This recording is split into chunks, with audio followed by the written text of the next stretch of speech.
Hey, I'm Matt with Pioneer DJ, and I'm here at Kraft Music to show off the Toraiz SP-16. For a great deal, check out the bundles at Kraft Music.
So the TSP-16 is a really exciting product for us. It's Pioneer DJ's first musical instrument.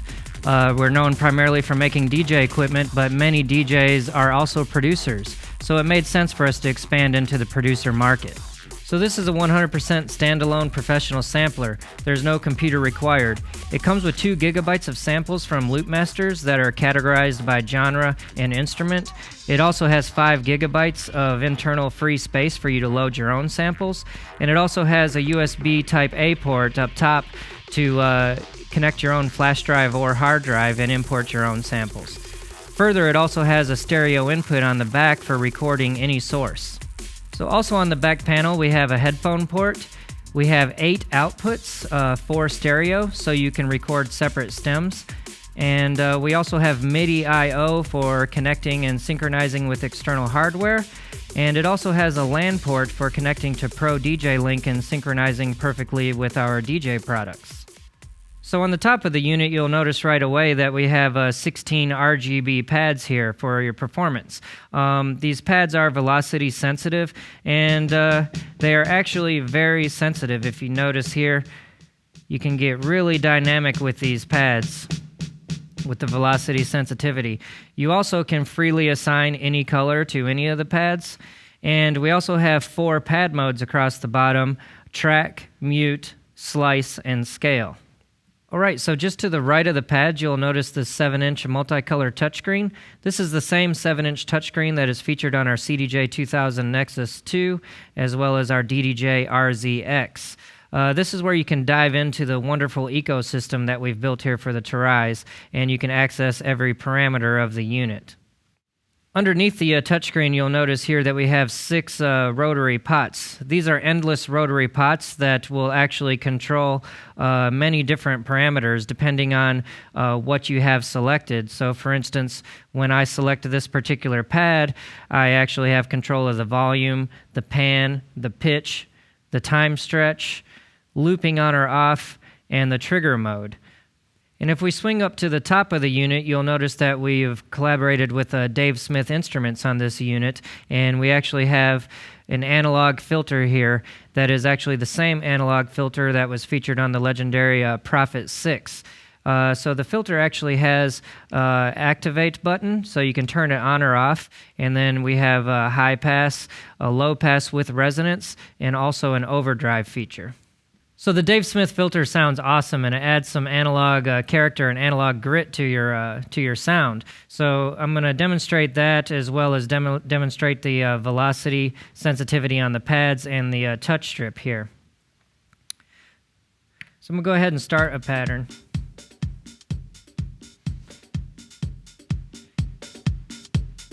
Going to add a little bit of analog drive until I start to see that light start to clip a little bit. We're getting a little bit of overdrive on the sounds now.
So over here on the left of the unit, you'll see we actually have a performance touchpad.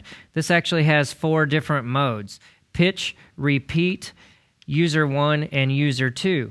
And both user slots are actually really exciting because you can actually assign up to 8 parameters to each one of those slots. So at last, here at the bottom, we have a 16-step sequencer and our transport control. The 16-step sequencer also features RGB buttons, so you can see at a glance always which pads you are actually programming. It also has 4 different banks, so you can program up to 64 steps or 4 bars. And it also has a pattern mode to trigger different patterns and a scene mode to trigger entirely different scenes.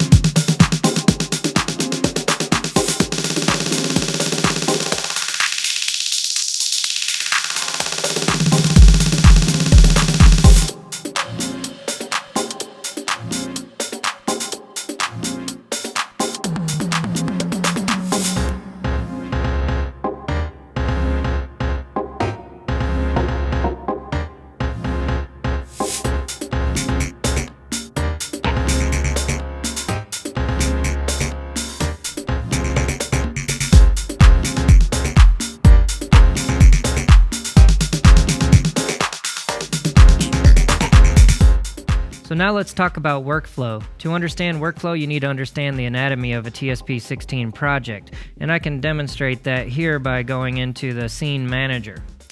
So the Scene Manager here kind of shows you a visual representation of everything that is contained inside of one project. So first, let's talk about scenes. A scene actually is 16 different sounds from the 16 pads or tracks, and it is also 16 patterns. Within one project, you can have up to 16 scenes. So that's a total of up to 256 sounds and up to 256 patterns within one project that you can switch between seamlessly. Alright, so now I want to talk about the anatomy of a track. We actually refer to the pads as tracks because essentially they are stereo tracks that you can assign to any output on the unit. You can select the different tracks by actually tapping them on the touchscreen, or when you are in tracked mode on the pads, whenever you tap a pad, it automatically selects that pad for editing as well. So when you touch a selected track, you enter the track menu, and here you get many different options that refer specifically to that track.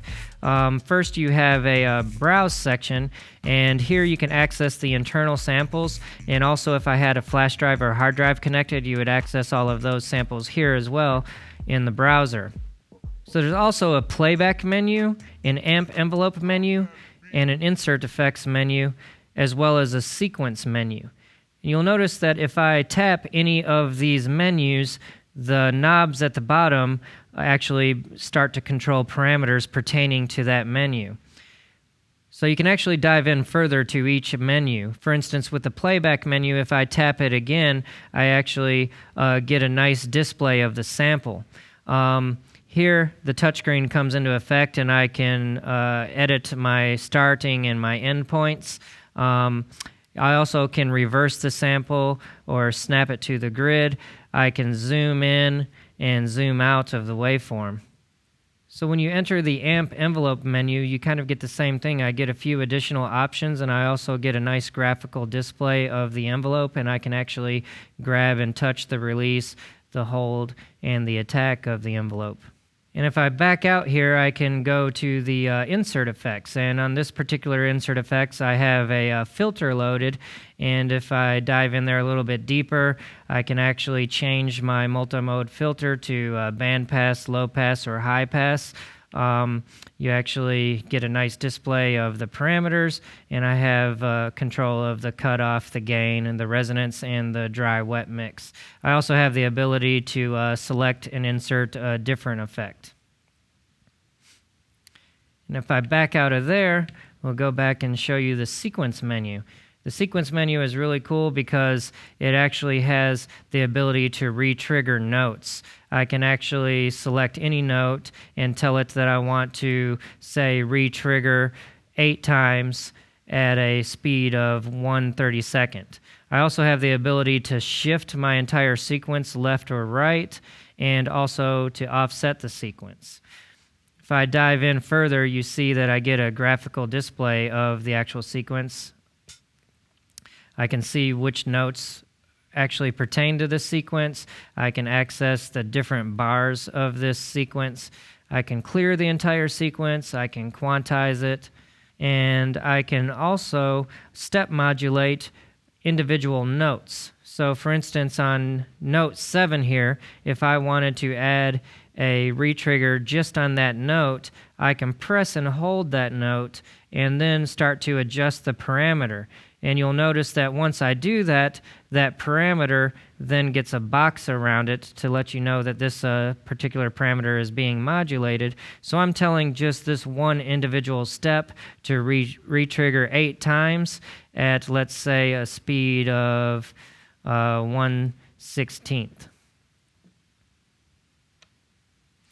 So you'll see when I release the note, it goes back to showing the default display, but if I hold down that note again, I can actually see which modulations have been applied to that note. Okay, and to back out from here, I actually have a couple different options of how I'm going to back out. There's actually a back button here on the touchscreen, but up here in the browser section of the unit, there is also a back button and a home button. So I'm just going to press the home button and take myself all the way back to the home page. Here on the home page, I wanted to show a few of the different options that you have. First here, this is the track settings. So now I have the ability to select a different track and to turn the velocity on or off for that track, to assign it to a choke group, or to also change the colors of that particular track.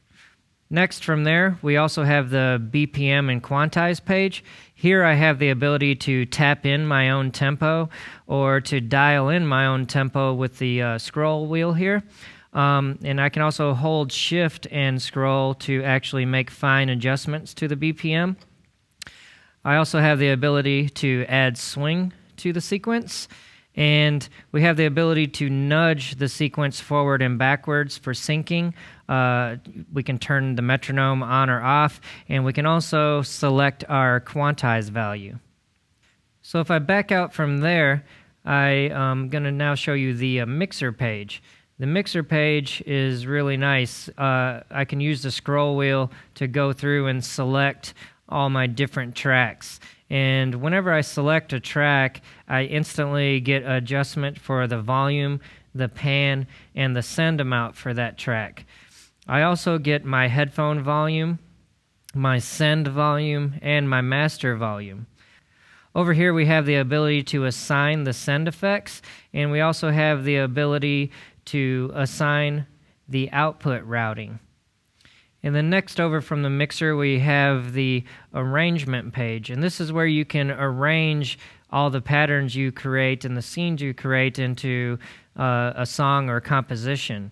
And the way that this works is you get a list of rules that you can apply, and you can apply as many rules as you would like. So you'll see here on rule number 1, we are telling it to play scene 1, pattern 1, to repeat it 1 time at the BPM of 125 beats per minute. Next, it is saying to play scene 1, pattern 2, and repeat it 1 time with no BPM change. If I scroll further down on this project, you will see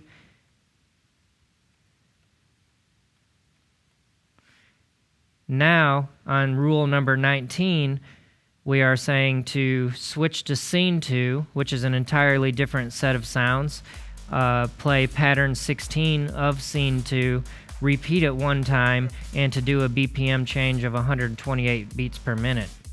So you can really almost compose an entire DJ mix or DJ set from this unit, from the tracks that you create. You can turn song mode on or off by activating the arrangement button and removing it, and you can also copy and paste different rules along the list.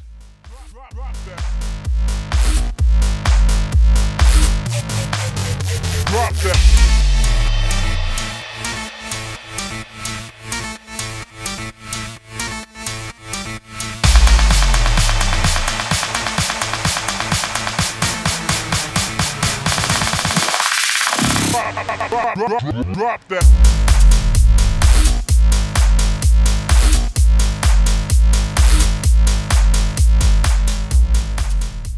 So now that I've given you a walkthrough of the interface, let's build a track from scratch and see how that works. So I'm going to dive into the project menu here, and I'm going to choose to create new. It's going to ask me to give a project name. I'm just going to say Kraft Music. I'm going to say create. So now we just need to begin to load our sounds. So again, if I tap on a selected track, then I can tap into the browse section and I can access my internal samples. So I'm just going to navigate to my Loop Masters sample pack. I'm going to go to the sounds folder. You can see it's broken up here by genre. I'm going to go into house. Then inside of house it's broken up by instruments. I'm going to go into my drum hits and go to my kicks. Now with the preview button activated, as I start to scroll through my kicks, I'm actually going to be able to preview that sample in real time. So I'm just going to scroll through here and select a kick. Alright. Now I'm just going to click and load that kick straight to the pad. And if I want to start on my next pad, all I have to do is tap that pad to select it. I can hold shift and scroll and jump right up to the top of the folders, and I'm going to go into my snares.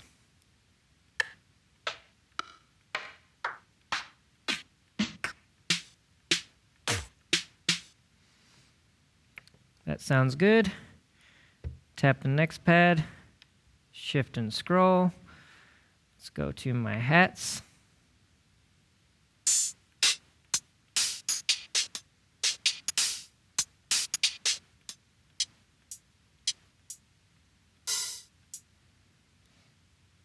Load this closed hat,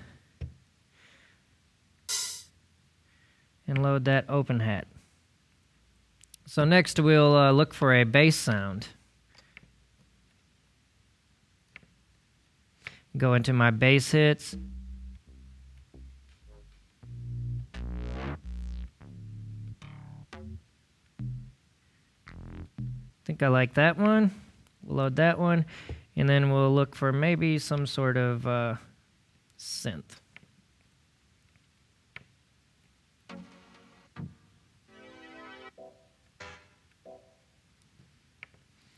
All right, we'll load that synth.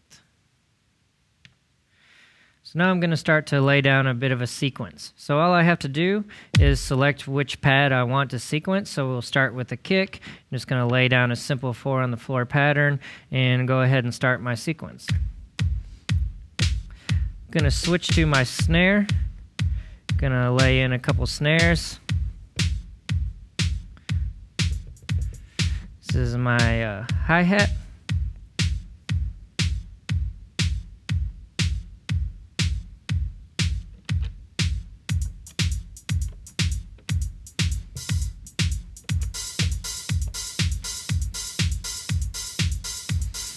I'm going to dive into the mixer, and I'm going to go ahead and adjust some of these levels a little bit.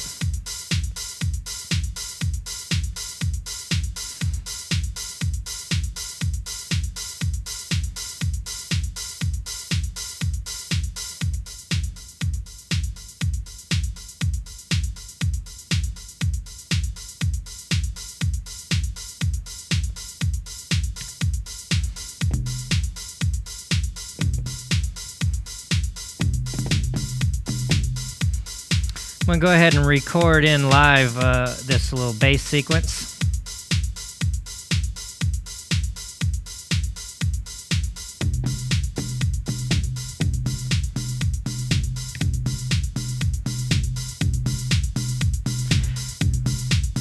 Going to go ahead and practice a little bit with this synth.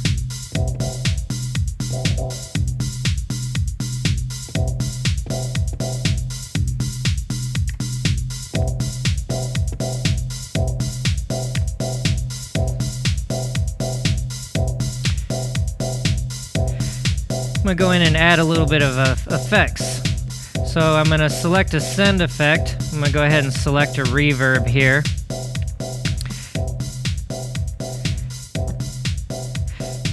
Now by accessing the mute section, I can actually hold shift and solo my snare.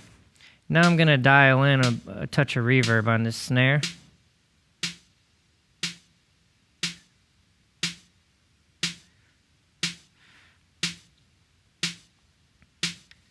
Going to exit the solo. Maybe add some reverb also to the closed hat, and also a little bit of reverb to the open hat.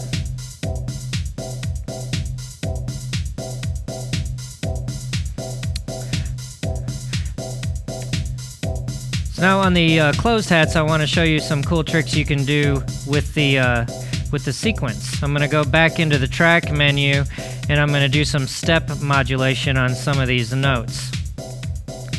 So for instance, on note 9 here, I'll try to do a little repeat of 3 steps there. Maybe on note, maybe I'll delete note 14. Then maybe on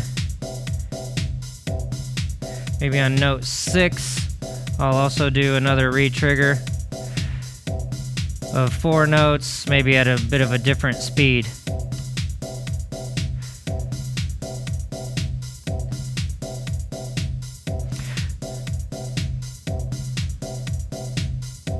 Alright, so now I'll try to add an insert effects to one of the other tracks.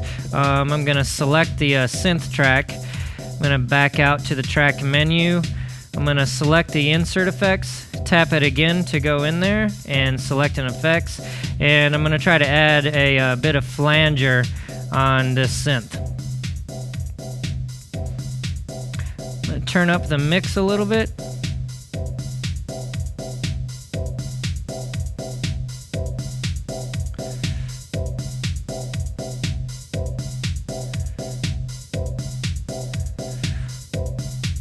Starting to get a little bit of a variety on that synth pattern.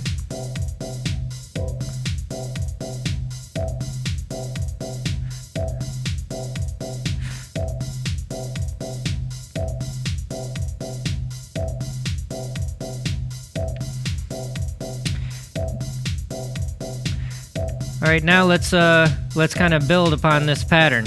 So now I can enter the scene pattern menu, and I can select this pattern, choose copy,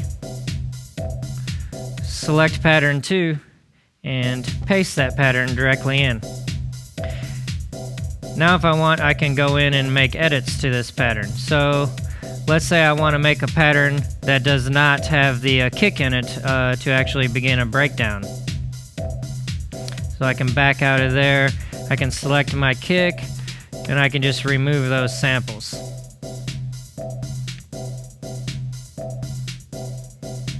Now we'll create another variation. I'll take pattern 1, copy it, select pattern 3, paste it, and now maybe we'll work on a bit of a snare roll.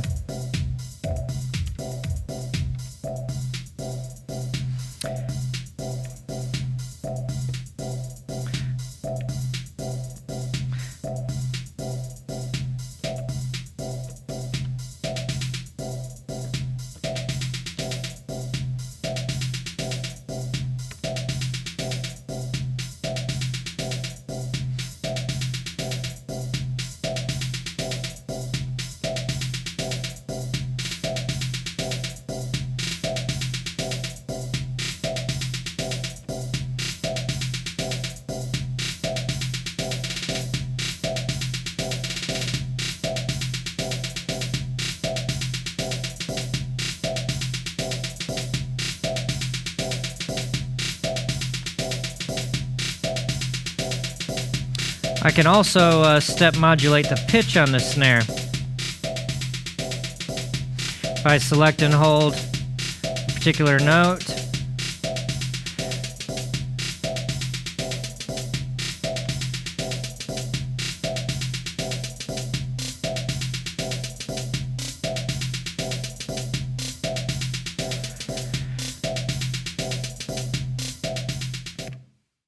Alright, so now I'm going to create an arrangement out of these patterns that I've made, and to go ahead and do that I just have to enter the arrangement screen, and all I got to do is click the jog wheel here to start to create rules. I think I'm probably just only going to need about 4 rules for this arrangement, so I'm going to just go ahead and click it 4 times and create 4 rules. Now I can scroll between the rules and edit each one of them freely. So the first rule is already set to scene 1, pattern 1, and maybe I'll tell it to repeat 2 times. I'll go to the second rule and tell it to play scene 1, pattern 2, but to repeat it 1 time. And then go to the third rule, tell it to play pattern 3, repeat it 1 time. Then I'll go to the fourth rule and again play scene 1, pattern 1, and repeat it 2 times. Now, if I turn on arrangement view, arrangement, and trigger the sequence, you'll notice that it will step through and play each one of my rules here.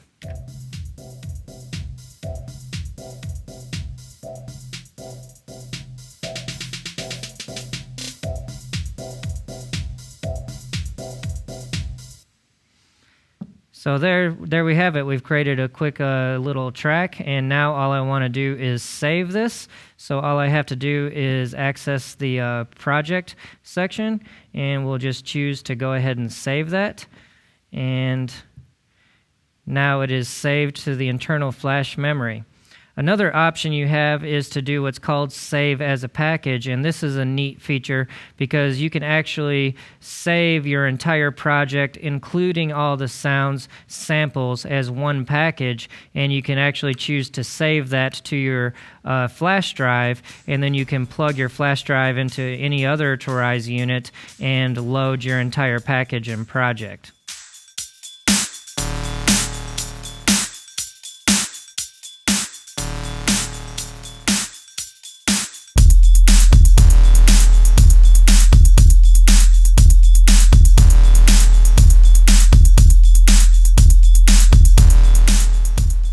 So there we have it. That's the TSP-16. Again, I'm Matt with Pioneer DJ here at Kraft Music. Thanks a lot for watching.